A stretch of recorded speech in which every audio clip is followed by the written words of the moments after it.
Hello guys, in this video I will brief you about base isolation techniques. How do you made an earthquake proof building or earthquake resistant building by using base isolation technique? So in this technique base isolation devices are used. Base isolated structure is supported by a series of bearing pad which are placed between building and building foundation. So we can say that structure is divided into two parts, substructure and superstructure. So these are the material, these are the devices placed between the superstructure and substructure. The foundation in generally we are called as a substructure, and the upper part of the foundation that is called superstructure. Lead rubber bearing is sandwiched between two steel plate. So lead bearing is provided between two steel plate, and that is provided between substructure and superstructure. We can see in the first diagram, the principal diagram of anti-earthquake rubber bearing. In first building we can see that is the conventional building, attachment of plate is provided, but the second building we can see that there is a damper is provided, the isolator is provided, and the bottom diagram we can see that the lead plug is provided. It is like a sandwich. The lead material is provided between the sandwich plate, and the stiffened plate and rubber layer we can see in the diagram. Spherical sliding isolation system. Building is supported by bearing pad that have a curved surface and a low friction, and building is free to slide on the bearing. So to resist the building from earthquake, the bearings are also used as a isolator, as a isolation device, as a dampers. Response of base isolation building. Reduce the building acceleration by 1/4 the acceleration of fixed base building.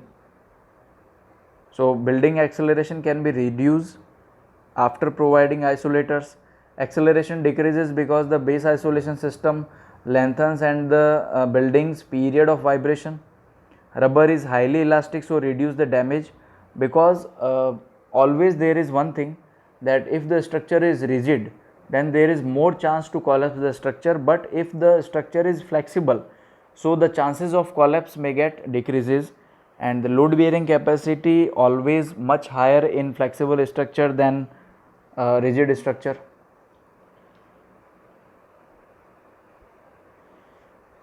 Now what are the dampers? Are also called energy dissipation device which absorb vibration caused due to earthquake.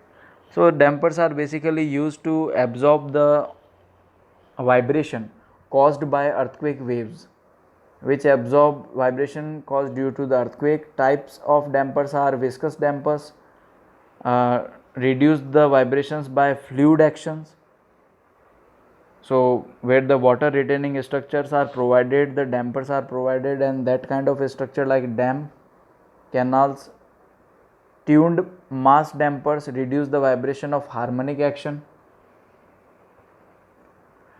Viscous dampers. So we can see the cross section of viscous damper. There are many components in that. So the main components are piston rod, that is at the center, cylinder is there, fluid is there, seal, piston head, seal, retainer, and accumulator. You can see in the diagram everything is mentioned.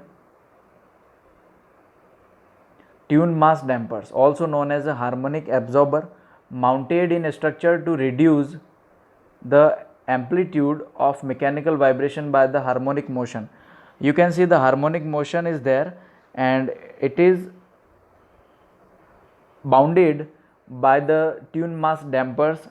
So when the earthquake waves comes, so it is capable to retain the structure in the same position, or without the creating the deflections, any kind of,